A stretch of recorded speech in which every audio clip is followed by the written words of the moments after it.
எப்படி எடுக்கணும்னு 18 வயசு முடிஞ்சிருக்கணும். ஆர்டிஓ ஆஃபீஸுக்கு போகும்போது உங்களோட ஆதார், ஏஜுக்குரிய சர்டிஃபிகேட்டு, டிசியோ, பர்த் சர்டிஃபிகேட்டோ, அதுக்கடுத்து பாஸ்போர்ட் சைஸ் ஃபோட்டோ அதை கொண்டு போனால் போதும். உங்களை எந்த வெஹிக்கிள் நீ 18 வயசில் ஓட்ட முடியுமோ அந்த தகுதிக்குரிய வெஹிக்கிளை நீ எடுத்துகிட்டு போகணும். அதை ஓட்டி காமிக்கணும்.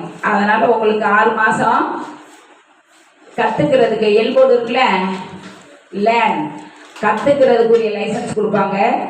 அது 6 மாதம் டைம் இருக்குது. அதை ஓட்டி பழகிட்டு அப்புறம் தான் நீங்கள் லைசன்ஸை எடுக்க 8 போட்டு சினிமாவில் பார்த்துருக்கீங்களா, 8 போட்டு காமிக்கிறது, அது மாதிரி ஓட்டி காமிக்கணும். அப்போ தான் லைசன்ஸ் கொடுப்பாங்க. கிளியரா? இதெல்லாம் இப்போ உங்களுக்கு தேவையில்லை, தெரிஞ்சு வச்சுக்கோங்க. நம்ம எல்லாத்தையும் கற்று வச்சுக்கிறணும். அதை அந்தந்த வயசில் தான் நீங்கள் வெளிப்படுத்தணும் இருக்கணும். அவங்க வைக்கிற கவர்மெண்ட் வைக்கிற எழுத்து தேர்வு, கிரவுண்டில் இருக்கிற ஃபிசிக்கலு, அப்புறம் ஓரல் என்கொயரி ஆஃபீஸருக்கு இருக்கும். வாய்மொழி கேள்வி கேட்குறது, நம்ம பதில் சொல்கிறது, வைவா வச்சுருப்பாங்க. அதெல்லாம் பாஸ் பண்ணினா தான் நம்ம போலீஸ் வேலைக்கு வர முடியும். ஒவ்வொரு போலீஸ் டிபார்ட்மெண்ட்லேயும் ஒவ்வொரு பதவி இருக்கும்.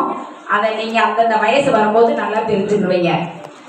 வெள்ளை சட்டை கவனம் ஈர்ப்பு, அவங்க நேர்மையாக தூய்மையாக சாலை பாதுகாப்பை தெளிவாக செஞ்சு எந்த ஒரு அசம்பாவிதம் எந்த விபத்தை நடக்காமல் தடுக்கிறதா. சாலை விபத்து நடந்த பின்னாடி அதை தூக்கி காப்பாற்றுறது வேலை இல்லை, அதை நடக்காமல் தடுக்கிறதா. அத்தனை பேரும் காலையில் 7 மணியிலிருந்து நைட்டு 9:30 வரைக்கும் ரோட்லேயே நிற்பாங்க.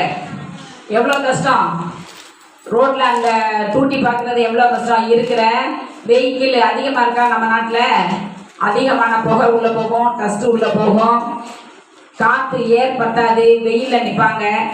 இதெல்லாமும் போலீஸ் டிபார்ட்மெண்ட்டில் டிராஃபிக்கில் கஷ்டம். காக்கி சட்டை போட்டு எல்லோருள்ள வேலை பார்ப்பாங்கல்ல, அவங்க சட்ட ஒழுங்கு பற்றி பார்ப்பாங்க, இவங்க போக்குவரத்து பற்றி பார்ப்பாங்க.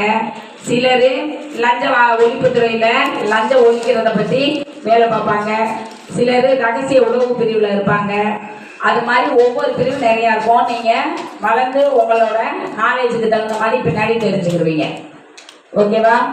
இப்போ சாலை பாதுகாப்பு பற்றி ஏற்கனவே நிறைய தெரிஞ்சுருக்கீங்க. இப்போ அதனோட இன்ஸ்ட்ருமெண்ட் என்னென்ன வச்சுருப்பாங்க. இப்போ ஒரு பெரிய விஐபி வந்திருப்பாங்க, அவங்க கவனம் போட்டு கையில் க்ளவுஸ் போட்டிருப்பாங்க, பார்த்துருக்கீங்களா? யாராவது பார்க்காம இருக்கீங்களா? பார்த்துருக்கீங்களா க்ளவுஸு கையில்? இப்போ 4 ரோடு